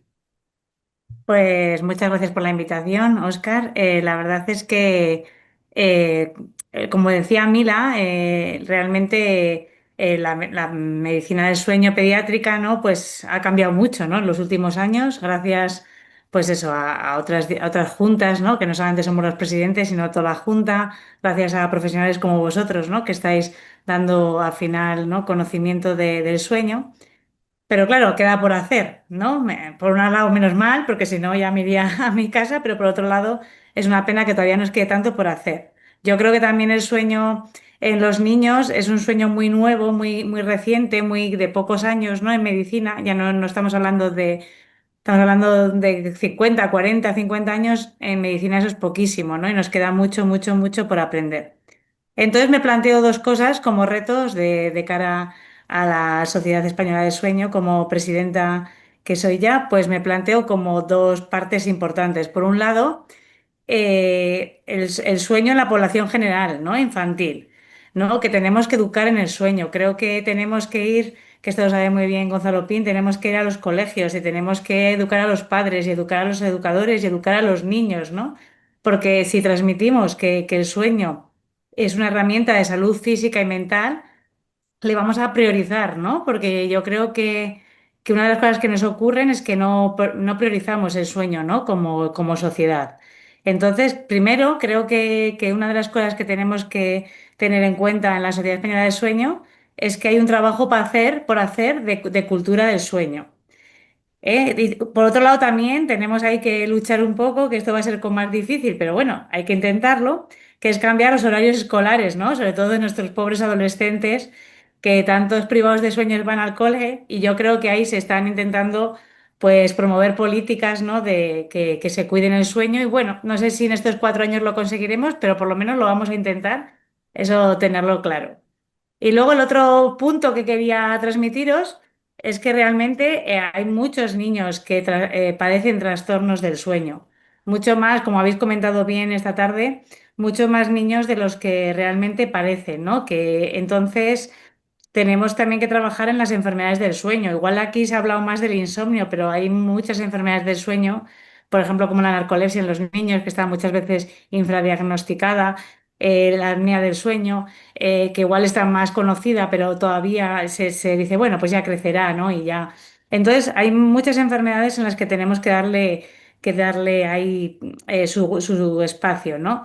Y en cuanto ¿cómo podemos hacer esto de las enfermedades del sueño en niños? Pues yo creo que tenemos que actualizar guías, ¿no? De actuación, que tenemos algunas pendientes que tenemos que trabajar. Tenemos que investigar en los niños. Eso necesitamos a las familias, ¿no? Porque gracias, me ha encantado el testimonio de Marina. Pues eso, ¿no? Necesitamos a las familias también para investigar que todas estas cosas, ¿no? que hacemos con los niños, pues luego también es un tratamiento que tiene una respuesta y le podemos, ¿no? Poner una guía de práctica clínica y no solamente lo hará el doctor Pin y el doctor Sanz, sino la haremos, ¿no? Todos, ¿no? Entonces, bueno, todo eso hace falta investigar. Para eso la sociedad yo creo que tiene que estar ahí y tener, apoyar, ¿no? Y luego también sensibilizar, que eso también lo comentaba Marta Moraleda, que no sensibilizar no solamente a la sociedad, sino también a los profesionales de la medicina que no son del sueño, pero que vean que el sueño hay que preguntar por él, tiene que necesitar un tratamiento y a veces derivar, ¿no? A los profesionales del sueño. Yo creo que esas son pinceladas de líneas que me gustaría tratar en estos 4 años. Igual es un poco ambicioso, no sé qué os parece. A mí me parece que haces pocas cosas. Yo todavía te haría hacer más, especialmente pediátrico. Pero te agradezco muchísimo la reflexión. Un aplauso para la doctora Ainhoa Álvarez. Muchas gracias. No, no, gracias, no. Esto A queda ver si grabado. dentro de No, 4 no, años perdona, podemos perdona. decir que Esto hemos queda avanzado un grabado. poco más. Ainhoa, esto queda grabado. Por lo tanto, de esos 4 años vamos a ver lo que se ha hecho y si no, pasaremos factura. A ver si conseguimos también que más gente, no solo me dedico a niños como vosotros, ¿no? Que me dedico también a adultos, pero a ver si hacemos que más gente que también se dedica a adultos también se dedique a niños, ¿no? Porque habrá más comunidades autónomas que tengan un poco, igual no somos tan especialistas en niños, pero por lo menos podemos tratar estos trastornos o por lo menos orientarles, ¿no? Y si no sabemos qué hacer, pues lo derivamos. Muchísimas gracias, Ainhoa.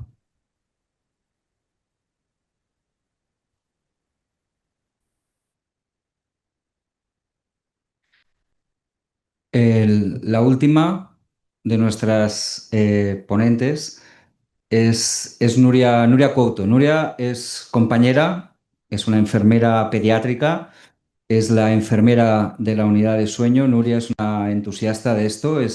Como ha dicho Gonzalo, si la persona que trabaja en su unidad es la psicóloga, la persona que trabaja en mi unidad soy yo.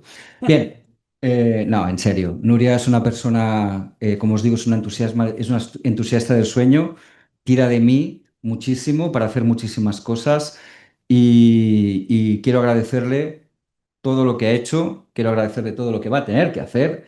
Y Nuria nos va a presentar un decálogo que está también en la guía y es un decálogo que es muy sencillito, unas recomendaciones muy básicas para poder mejorar el sueño. Y esto no solo va para niños, sino también va para los mayores. Cuando quieras, Nuria. Bueno, nada, muchas gracias primero a ti por contar conmigo. Si yo soy una entusiasma es porque él me ha hecho ver lo importante que era el sueño y ha estado ahí siempre detrás. Gracias a todos los que estáis todavía conectados a estas horas, después de 2 horas. Y nada, como dice Óscar, vengo a explicaros un poquito lo que es un decálogo de sueño, que no son más que 10 normas básicas, sencillas, pero que van a ser la base para poder tener unas rutinas de sueño y poder llegar a la noche con las características o con todo aquello que necesitamos para poder tener un sueño de calidad y de cantidad. Voy a ver si puedo avanzar. Sí, bueno, esto sería un poquito el resumen, lo encontraréis en la guía Faros también. Vamos a ir un poquito una por una. La primera norma sería preparar la habitación. Una de las cosas que el cuerpo hace para que entrar en sueño o para prepararse para entrar en sueño es bajar la temperatura. Para ello es importante que la habitación esté unos 2-3 grados por debajo de lo que suele estar durante el día. Se dice que la temperatura ideal sería entre 18 y 21 grados. Tener la habitación ventilada, por ejemplo, no vestir a los niños o ponerles pijamas que sean muy calientes. No poner la calefacción en excesiva temperatura sería lo ideal. La calor, cuando una habitación está con mucha carga, con mucha temperatura, cuesta mucho conciliar el sueño.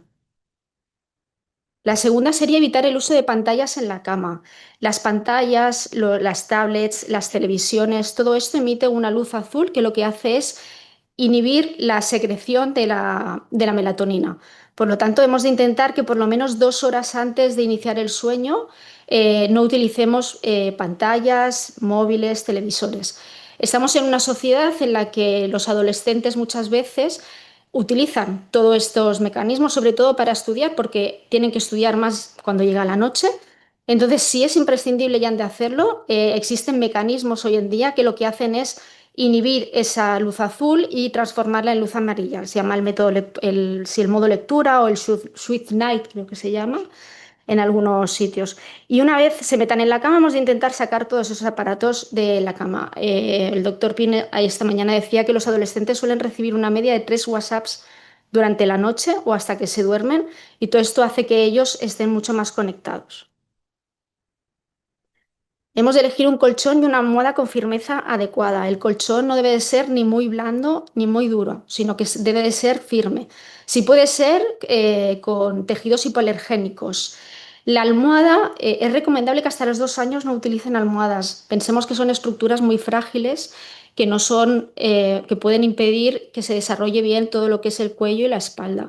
Además, durante los primeros meses no tienen un control de su cuerpo muy bueno, y la almohada puede hacer además que se ahoguen o que impidan el respirar bien. A partir de los 2 años, las estructuras de los hombros ya son mucho más anchas que la cabeza. Entonces sí que puedes facilitar una almohada fina, adecuada al momento en el que están, las posturas de lado y demás, para mantener una cierta estabilidad de la columna. A medida que el niño va creciendo y necesita más amplitud, pues la almohada puede ir creciendo un poquito. Y sobre todo transpirables también. Hemos de usar la cama solo para dormir.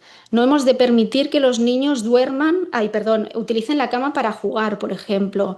No hemos de utilizarla como castigo. Esto de te has portado mal, vete a la cama, quédate un ratito allí. No, ellos han de asociar, y su cerebro ha de reconocer tanto la cama como la habitación como su sitio para dormir. Un sitio para relajarse, ir y descansar. Cuando ya son más adultos, lo mismo. Cuando entran los adolescentes, hemos de enseñarles que no han de utilizar la cama para estudiar, por ejemplo. Se ha de estudiar, si queréis, en la habitación, pero en una mesa, no dentro de la cama. Pasar tiempo al aire libre y aprovechar la luz del día. Es muy importante esto. Como veis, os estoy repitiendo cosas que se han ido hablando durante toda la charla, se han ido repitiendo. La luz del día lo que hace es que inhibe la secreción de la melatonina, que es la hormona del sueño, y empieza o activa la secreción de la serotonina, que es un neurotransmisor que lo que hace es mantenernos despiertos, felicidad y demás. Es muy importante porque esa serotonina, que va a empezar a segregarse durante el día, a lo largo del día se va a ir convirtiendo hasta llegar a la noche en melatonina, con lo que nos va a favorecer también que iniciemos el sueño. Establecer horarios regulares para dormir y para despertarse. Las rutinas va a ser la base de todo, es súper importante. Hemos de acostumbrar a que se han de dormir siempre a la misma hora y se han de despertar siempre a la misma hora. Pero, como más adelante hablaré, no solamente los horarios han de ser regulares de irse a la cama y de levantarse, sino que han de ser regulares los horarios de las comidas, han de ser regulares los horarios de las siestas.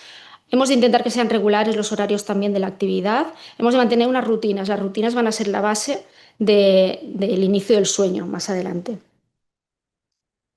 Hacer ejercicio físico moderado todos los días es muy importante también, porque segrega una serie de hormonas y neurotransmisores que nos van a ayudar a estar activos durante todo el día, pero es importante que esta actividad no se haga a las últimas horas del sueño, ya que nos va a hacer que lleguemos muy activos a la noche. Hemos de hacerlo en horas tempranas para segregar toda esa cascada de neurotransmisores y hormonas que nos van a ayudar, como he dicho, a mantenernos activos.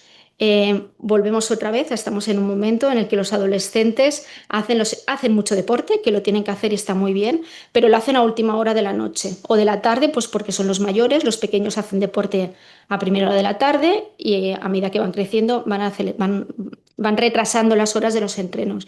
Entonces estos adolescentes a día de hoy no podemos cambiarlos, otra de las cosas que se debería de cambiar. Pero si tienen que hacer entrenos cuando lleguen a casa, intentar bajar un poquito el nivel de actividad, pues con otro tipo de actividades que les baje un poquito. Apostar por cenas ligeras y saludables. Hemos de intentar evitar alimentos grasos, proteicos, las bebidas energéticas, el chocolate, por ejemplo, en niños pequeños que meriendan tarde y meriendan chocolate. Esto es un excitante muy potente que va a hacer que estén súper activos durante todo el día. Em, Aquí voy a hacer un apunte así un poco que me parece importante sobre todo, que es cuando en los lactantes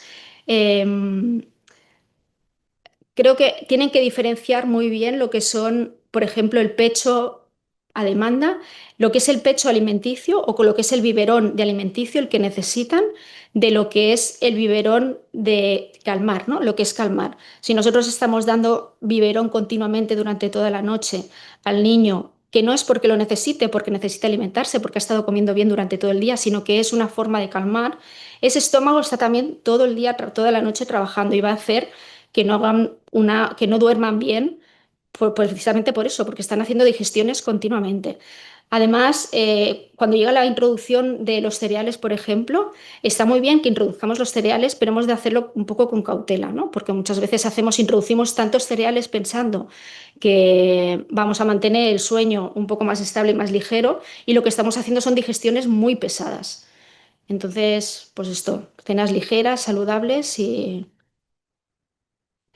evitar siestas muy largas y tardías. En esto también creo que es importante hacer como 3 divisiones de grupos de edades. Tenemos las siestas hasta los 6 años, se consideran que es normal que un niño realice siestas, pero han de ir eliminándolas a medida que van evolucionando un poquito. Es normal, hasta esos 4 meses los niños no tienen un sueño diurno y nocturno establecido. Prácticamente realizan las mismas siestas o el mismo sueño tanto durante el día como durante la noche. Únicamente duermen, se despiertan para comer, vuelven a iniciar el sueño. Hacia los 4 años se establece un poquito ya más lo que es el ritmo del sueño. Diferencian un poquito más entre el sueño nocturno y el sueño diurno. Y aquí hemos de empezar a hacer rutinas con las siestas, lo que hablaba antes. Hemos de intentar que las siestas sean siempre a la misma hora. Entre los 4 y los 12 meses más o menos harán una siesta por la mañana, que suele ser, como decía el doctor Pin, cada niño tiene unas necesidades, pero entre 30, 45, 60 minutos. Al mediodía harán una siesta que es un poquito más larga y por la noche realizarán otra siesta. Esta siesta que es por la tarde es súper importante también, que no la hagan muy tarde, porque si no llegarán sin presión de sueño, sin cansancio a la noche, y lo que conseguiremos es que les cueste mucho más dormirse o ser conscientes de que se dormirán más tarde. Estas otras, si tenemos un niño que no aguanta toda la tarde y que se duerme tarde, 6, 7 de la tarde, hemos de ser conscientes que después se tardará un poquito más en dormirse. No podemos pretender que a las 8 se vuelva a dormir. Entre los 12 y 18 meses, eliminaremos la siesta de la tarde normalmente y se quedarán con la siesta de la mañana y la siesta del mediodía. Y entre los 2 años más o menos y los 3, 4 años, eliminaremos la siesta de la mañana y nos quedaremos con la del mediodía, que será la más grande y la que nos reparará un poquito más del sueño durante el día. Hacia los 5 años, en principio, se eliminarán las siestas ya. Hemos de pensar a partir de los 6 años que si un niño necesita dormir o hacer una siesta, es que quizá haya algo detrás y hemos de valorar un poquito qué es lo que pasa durante el día y durante la noche. De los 6 a los 10 años normalmente no necesitarán siesta, pero a los 10, 11, 12 años empieza a aparecer la adolescencia, que han hablado antes, el sueño empieza a retrasarse un poquito, el inicio del sueño, y levantarse, se tienen que levantar a la misma hora. Además, empiezan en el instituto, con lo que se tienen que levantar a una hora antes de la que se levantaban antes y van con déficit de sueño. Y esto hace que muchas veces, cuando llegan del colegio durante la tarde, necesiten otra siesta. Esta es la siesta que no debe durar más de 30 minutos y que no se puede hacer muy tarde. Tiene que ser un poquito antes porque si no les costará todavía más dormirse. Y por último, establecer rutinas de presueño agradables y relajantes. Hemos de enseñar al cerebro, desde que son muy pequeñitos, unas rutinas que le hagan saber, que le hagan entender, que le bajen la intensidad de actividad y que ellos entiendan que cuando están empezando a hacer esas rutinas, lo que van a hacer es dormir. Ya sea, por ejemplo, desde una cena ligera hasta lavarse los dientes, la ducha, como decía el doctor Pin, habrá niños que le irán mejor antes y otros que le irán mejor después, meterse en la cama, un cuento, música relajante. Bueno, cada niño es un mundo, cada familia es un mundo y han de conocer qué rutinas son las que ellos necesitan para establecer, para iniciar el sueño, ¿no? Y en principio ya está. No sé si tienen alguna pregunta. Muchísimas gracias, Nuria. Antes de que Marc Fortes, que es el director de la Escuela de Salud, haga el cierre oficial, como Dios manda, de la sesión de esta tarde, quiero robar un par de minutos para primero dar las gracias. Creo que he tenido muchísima suerte en poder coordinar esta guía Faros. Quiero agradecer muchísimo el trabajo de Marc al frente de la Escuela de Salud, pero de todo el genial equipo, el gran equipo que tienen al frente, porque han trabajado muchísimo para tener esto listo. Sé que era difícil, pero al final creo que lo hemos conseguido. Por lo tanto, un aplauso para vosotros y muchísimas gracias por el esfuerzo que habéis hecho. Como representante de los escritores, queremos darte las gracias a ti Entonces, por voy a todo. cerrar el micro porque entonces, lo segundo que quiero decir es que muchísimas gracias a todos los compañeros de sueño que han tenido a bien, tanto desde las presidentas, tanto Mila como Ainhoa, como la doctora Marta Moraleda, como Gonzalo, Joan Patanás, todo un grupo de expertos en sueño. También tenemos expertos en el hospital. Nuria Couto también ha hecho su capítulo. Tenemos también a compañeros de psiquiatría del hospital que han hecho el tratamiento del insomnio. Por lo tanto, agradecer mucho la dedicación, la entrega y la generosidad por hacer los capítulos de la guía Faros. Muchísimas gracias a todos ellos, pero en especial a dos personas. Una es al doctor David Gozal. David fue mi mentor de sueño durante 3 años en Estados Unidos. Él niega que yo haya sido fellow suyo, por la razón que sea. No vamos a entrar pero realmente agradecerle muchísimo la amistad y la confianza de todos estos años y todo lo que me ha enseñado. Y la segunda persona es una persona que quiere que no le pongamos la etiqueta de mentor, pero le quiero agradecer al doctor Gonzalo Pin el apoyo, a pesar de lo que le cuesta que yo le compre las ideas. Lo de la guía Faros venía, perdón, lo del 4490 me lo quería intentar que lo hiciera mucho antes.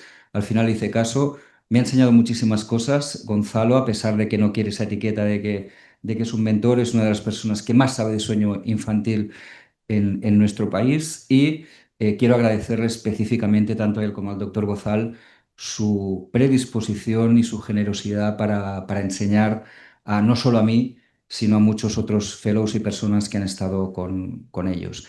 Y ya para finalizar, de verdad, muchísimas, muchísimas gracias a todos los que estáis conectados, a las familias, Marina, Laura, que han tenido la generosidad de explicar su experiencia. Sin vosotros esto no tendría ningún sentido. Y todo esto se hace específicamente por las familias y para que mejoremos la calidad de sueño de nuestros niños y adolescentes y la calidad de vida de todas esas familias. Así que muchísimas gracias y ahora sí paso la palabra a Marc para que haga el cierre oficial de la sesión. Muchas gracias, Óscar. No me has dejado nada por agradecer. Entonces, voy a ser muy rápido y sencillo. Ya estaba claro que nos íbamos a arrepentir de darte el mando de la jornada, pero ha sido fantástico. Solo repetir gracias a todos, no voy a repetir todos los agradecimientos. Sí que me voy a permitir repetir uno, que es el del equipo de la Escuela de Salud, que lo han dado todo, todísimo y la verdad que se merecen todo. Y la última cosa es que podéis descargaros el informe en la web de la Escuela de Salud, todos los que andáis conectados, para que lo podáis leer y evidentemente Si tenéis alguna duda al respecto del informe, pues estamos aquí en la escuela para ayudaros en lo que sea necesario. Y el último, pues por supuesto, gracias a Óscar, gracias a Gonzalo, a todos los que nos habéis acompañado aquí. No voy a repetirlos todos, pero Óscar era imprescindible darle las gracias por la coordinación de este informe y por habernos ayudado a poner luz en este tema tan importante. En este tema tan importante. Y ya está, muchas gracias por habernos acompañado y nos vemos en el próximo, que será en octubre.